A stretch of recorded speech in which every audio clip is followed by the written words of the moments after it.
All right, we are here in beautiful sunny Florida, and today, fight fans, we are going to be breaking down UFC Fight Night 106, Belfort versus Gastelum in Fortaleza, Brazil this Saturday.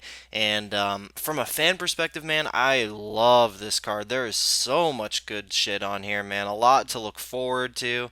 And although it took me a little bit, I love this card from a betting perspective as well, man. That seems to be the theme with me lately. I see the fight card, I'm like, there's not gonna be a whole much I like. It's gonna finally be that week where I only have like 3 or 4 plays. But after tape study, that is not the case. I am currently sitting at 9 plays at the moment, and I'm still waiting for a couple more lines to get better on a couple stuff. So I could see myself here in the double digit plays, and of course, if you know me by now, that is how I roll. I cast out that wide net, and it has been working for me. And speaking of working for me, I am coming off quite a profitable weekend here. I did profit 2.1 units for the Bellator card. I had Julia Budd parlayed with the Gonzalez over. And I did profit 5.7 units off the UFC card. Tyron Woodley came big for me. Yuri Alcantara came huge for me with that big comeback win. And David Taymor came through for me. So good stuff there. And getting into this card, man, some great stuff here. Actually, quick plug, I did upload my The Hardcore's Delight episode 3 yesterday, so if you are into the regional scene of MMA and you want to hear me ramble on about that, you can go ahead and check that out. That would be much appreciated. But man, let's get right into this card. Like I said in my Hardcore's Delight yesterday, I have had like quite a busy week, so I haven't taken like a whole lot of notes. I'm basically just gonna be like talking about these fights from the head, pretty much just bullshitting, and might be a little bit quicker of a video, might be a little bit longer. I'll see if I go ahead and ramble like I usually tend to do. But these are good fights, man. So I'm sure I'm gonna have a lot of stuff to say here. But getting into the first fight of the night, we do have Gareth McLellan plus 235 taking on Paulo Henrique Costa, also known as Borrachinha. And man, so pre-tape study, I was just looking at Paulo, and I saw the 8-0. I saw the 8 first round finishes, I believe it is. I just see that he's dusting guys, and a couple of good records on his record. He's beating a guy that's like 11-2, 11-1, 4-0, so decent stuff. And I was just looking at his opponent, Gareth McLellan, who's one of the biggest jobbers in MMA, just not very good at all. I'm like, all right, this should be an easy win for Paulo Henrique Costa. And then the odds come out when he's somewhere around like minus 220. I'm like, all right, I'm going to do the tape study, the proper tape study here, and I'm most likely going to be pulling the trigger on Paulo Henrique Costa. That's not the case, man.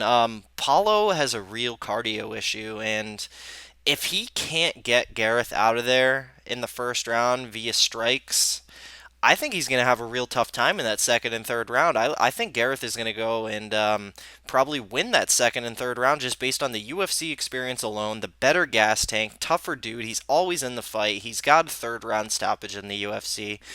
But that is a big if. That is if Gareth gets out of the first round. He's been stopped with strikes in the UFC before. This is in Brazil, so I will give the ever so slight lean to Paulo Henrique Costa here via a first round TKO. I do think the odds are a bit crazy on him considering it's his UFC debut and there is that cardio issue, but taking a shot on Gareth McLellan is just something I do not want to do. So as of right now, this fight is a pass for me. But moving on here to the Fight Pass main event, whatever it's called, we do have Jeremy Kennedy minus 110 Junior Bacon Cheeseburger. And he's going to be taking on Hani Jason minus 110. So I actually just did a tape study for this fight this morning. Last one I did it for, and man, I know a lot of sharp people that are actually on Kennedy here. And I am gonna pick Kennedy. Hani Jason. It just seems like he's just he's got to get the finish or he's not gonna win. Jeremy Kennedy, obviously, he's a guy that's never lost. He has won a fair share of decisions. He knows how to win a fight. He's a winner. I see this fight just basically going Kennedy's way and him being able to pull out the decision here. However, it's in Brazil, man. Hani Jason is a dangerous grappler. This is the toughest opponent Jeremy Kennedy has faced thus far. Just got a weird feeling about it. I cannot quite pull the trigger on Jeremy Kennedy, although I can understand if people do. Um, I think Tawny Jason is going to be a tough test here. Now he is a victim of USADA, and that is actually literally proven. He has failed tests before, and he has not looked good since. Um, Man, I really I like Jeremy Kennedy here. I think he's going to go ahead and kind of do similarly what he did to old Alex Ricci there, and kind of just grind Hani Jason up against the cage. Hani Jason had struggles with that against Robbie Peralta. I just see Kennedy being a tough out for old Hani Jason here. So I am going to go with Jeremy Kennedy via a 29-28 decision. But once again, this fight is a pass for me. But moving on here, we do have Michel Prazeres minus 245 taking on Josh Burkman plus 205. And I do like the Brazilian here quite a bit. I do think Josh Burkman is quite a bit past his best days. Michel Prazeres is just a tough out for anybody, man, just based on his size alone. He really is the second coming of Gleison Tebow, which just makes for a tough out for just about anybody. And I really think for someone to go out there and beat Michel Prazeres, that has to be a younger dude in his prime who's just much more superior. And I don't think Josh Burkman is going to be able to get that done. He is a very tough dude. He most likely is going to be able to hang in there and make it the 3 rounds, but I see those 3 rounds being dominated by Michel Prazeres. And, you look at Josh Burkman's fight against Zach Otto. Zach Otto was kind of a poor man's Michel Prazeres, a very stocky dude who just plods forward and pressures. And I think, and he beat Josh Burkman. Was a close fight, but I do believe Prazeres is more superior than Zach Otto. So just looking at the type of guy Josh Burkman has fought before, Michel being similar, Michel being better, I'm actually quite confident in Prazeres here, and I do have 2 units on the over 2.5 rounds in this fight to win 1.1, and I also have Prazeres in a 1 unit parlay with somebody later in the card. Official prediction is going to be Michel Prazeres via a 30-27 decision. But moving on here, we do have Yahya minus 160 taking on Joe Soto plus 140. And I like Yahya here, man. I think he's better than Joe Soto everywhere, in my opinion. Yeah, it's funny. I was just joking with Dan Levy about this, but Yahya does have a black belt in Muay Thai. I mean, yes, he's not the best striker. He probably didn't get that black belt from anybody of note, but he's a decent striker, man. He's not shit like some people say, and I definitely for sure think he has better striking than Joe Soto. So if the grappling goes ahead and cancels each other out here, I think Yahya could win that stand-up exchange, although it probably will be close, but in a close fight, who are the Brazilian judges going to give it to? They're going to give it to Yahya. But if this fight does go on to the ground, I think Yahya is the superior grappler. Now Joe Soto is no slouch whatsoever. He's an amazing grappler, but that's just saying how good Yahya is as a grappler. I think he's just a step above Joe Soto in the grappling, and I think he's just 1 step above Joe Soto in the striking.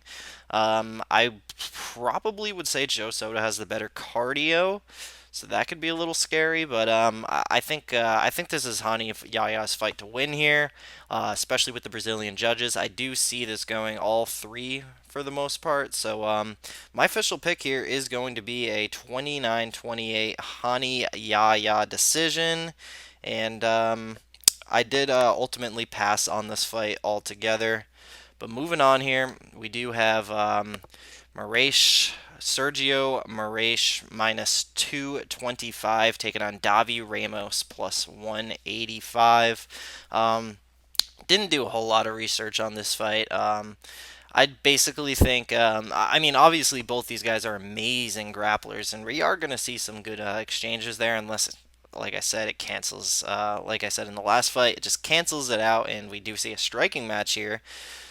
I think Sergio Moraes is probably the better striker of the two here, but Davi Ramos, he just not crisp by any means, but he does have some power in his hands, man. He did knock out Jose Quinones, who also fights in the UFC. He did knock him out pretty crisply, like very hard puncher. But I think Sergio has the better striking here. If it goes down to the mat, I think Sergio will get the better of those exchanges. He's got the UFC experience. He's got the higher level experience. He's beaten guys like Neil Magny, Davi Ramos coming in here, short notice debut, first UFC fight, also fighting a weight class above where he usually fights. So I think this is just going to be a tough night for old Davi Ramos here. My official pick is going to be Sergio Moraes via a 30-27 decision.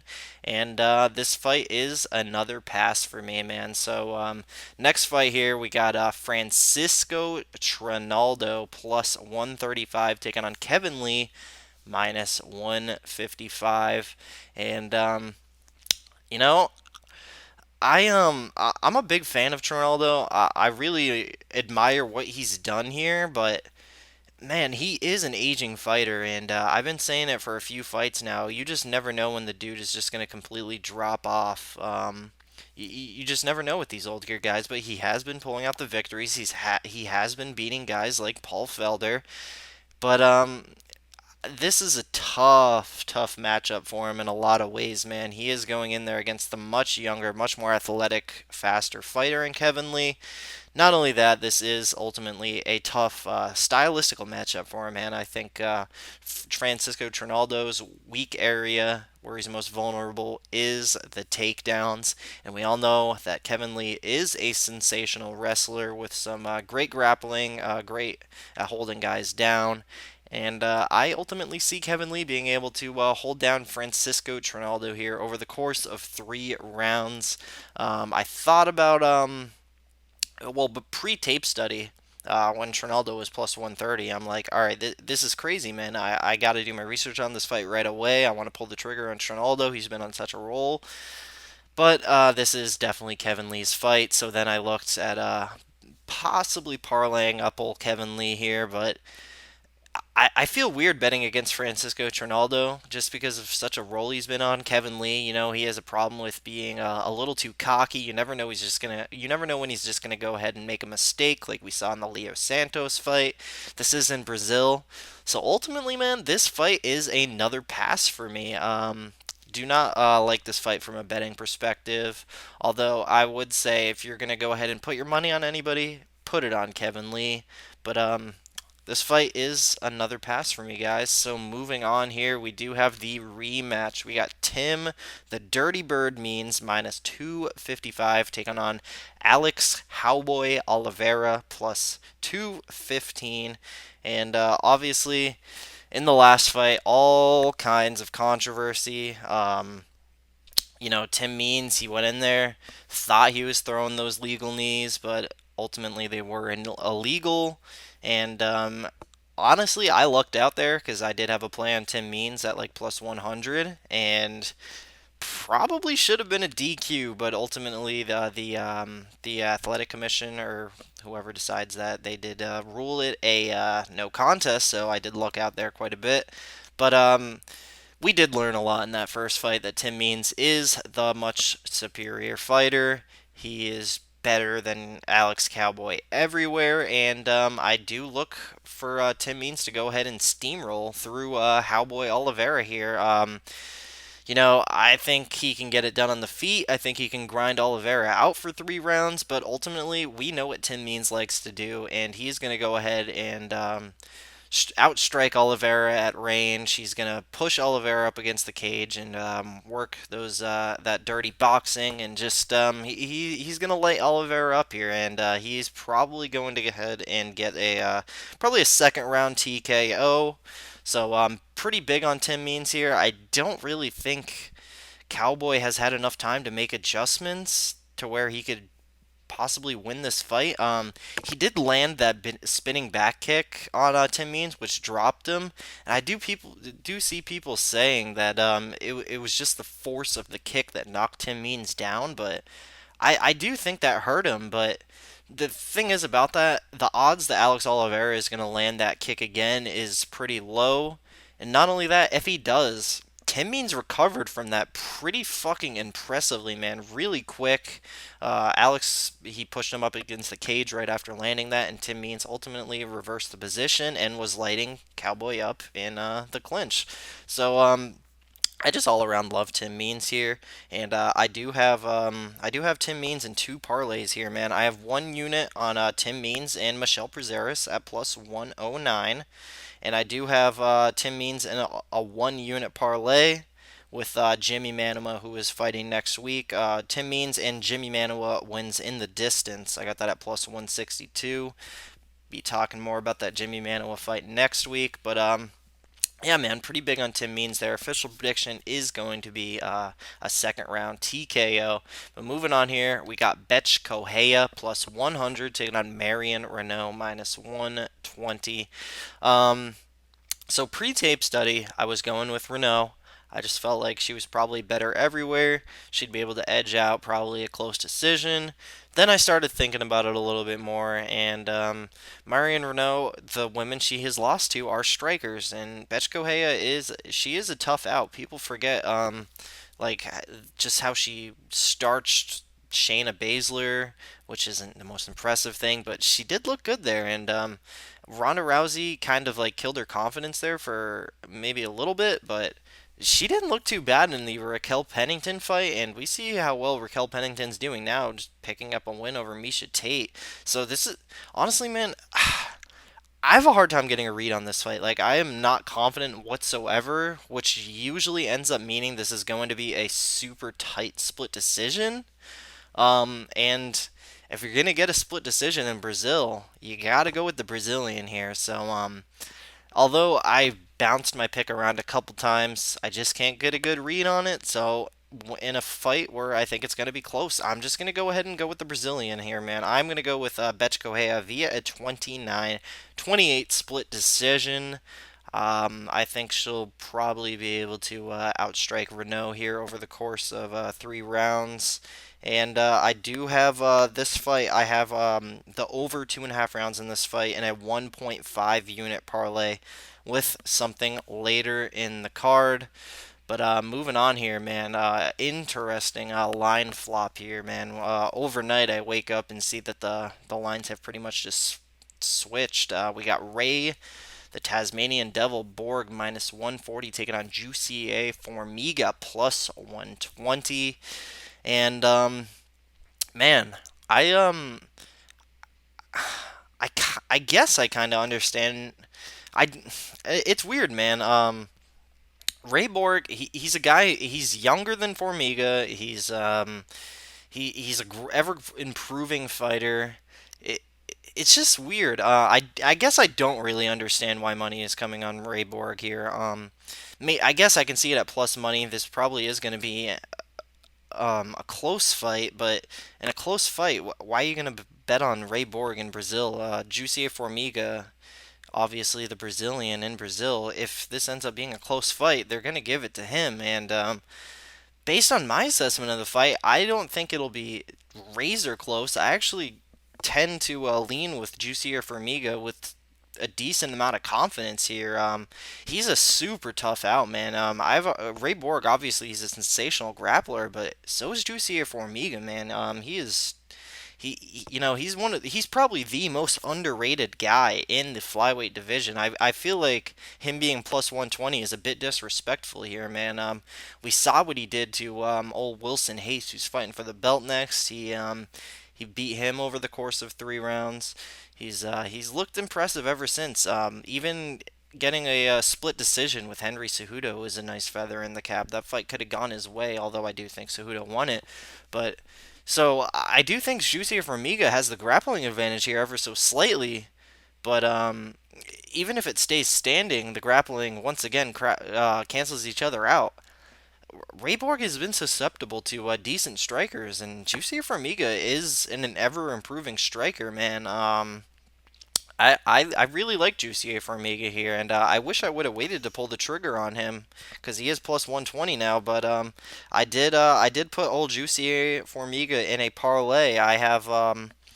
I got one unit on Juicier Formiga parlayed with the main event doesn't go the distance at minus 102 to win .98 units.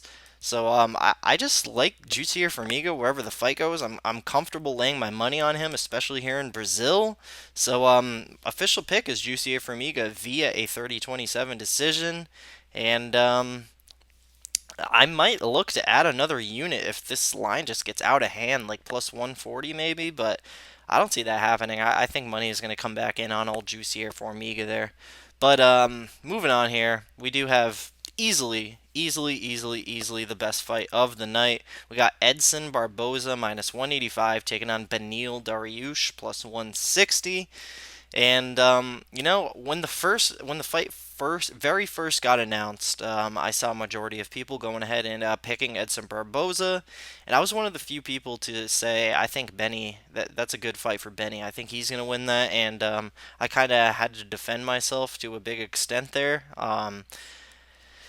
But overall, I have slowly gravitated my pick back to Edson Barboza. I just think I think the speed in the offensive striking of Edson Barboza might just be enough to just keep Beneil at range. He's gonna outstrike Beneil over the course of 3 rounds.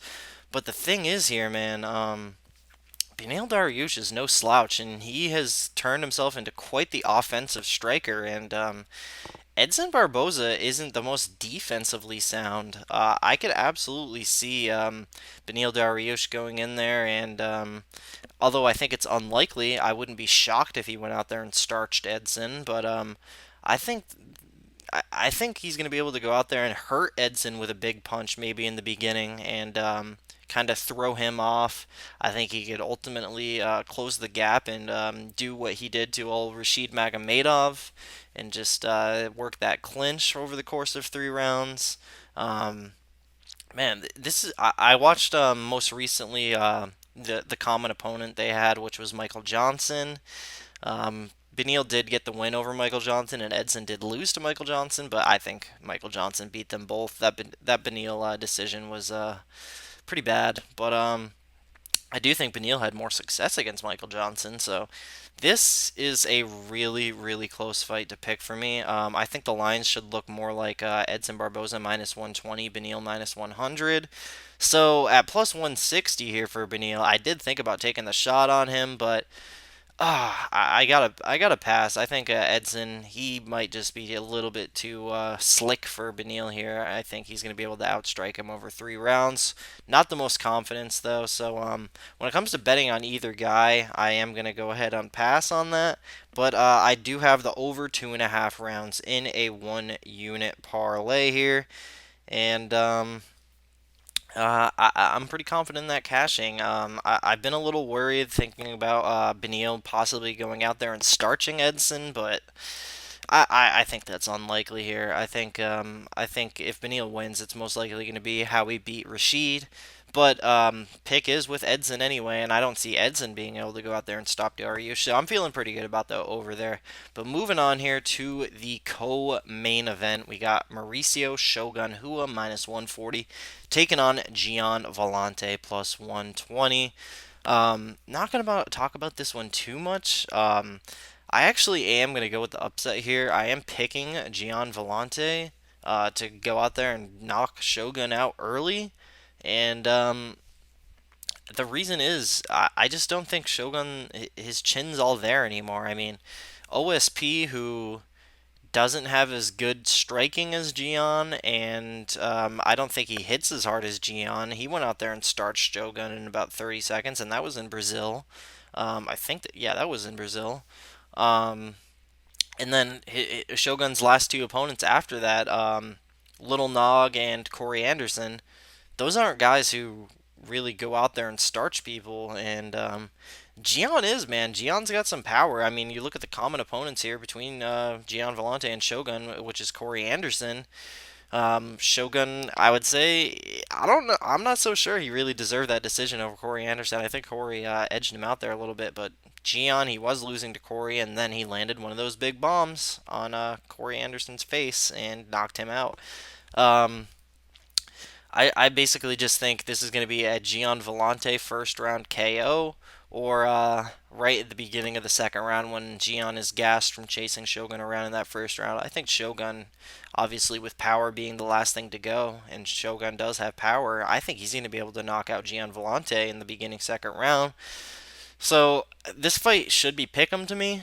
I am going to go with Gian though, but not a whole lot of confidence. Like I'm not taking a shot on Gian or anything, but I do like the under 1.5 rounds there. I do have one unit on the under 1.5 at plus 125. And I also have doesn't go the distance in a 2 unit parlay. I got that at minus 170. So I definitely do like this fight to be under 1.5 rounds here. I'm thinking Gian Villante first round KO or Shogun second round KO. Not much to say though. This fight ultimately doesn't mean a whole lot. I'm surprised this is the co-main event over Dariush and Barboza. Is what it is though. But moving on to the main event here, we do have Kelvin Gastelum minus 425 taking on Vitor, the Phenom Belfort, plus 340. Um, Man, I think Vitor is so shot, man.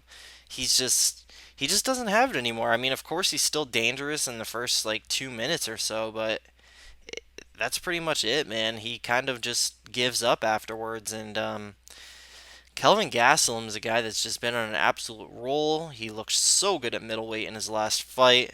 I think Kelvin is for sure going to be able to survive that storm at the beginning, and I think he's going to be able to starch Vitor in that second round.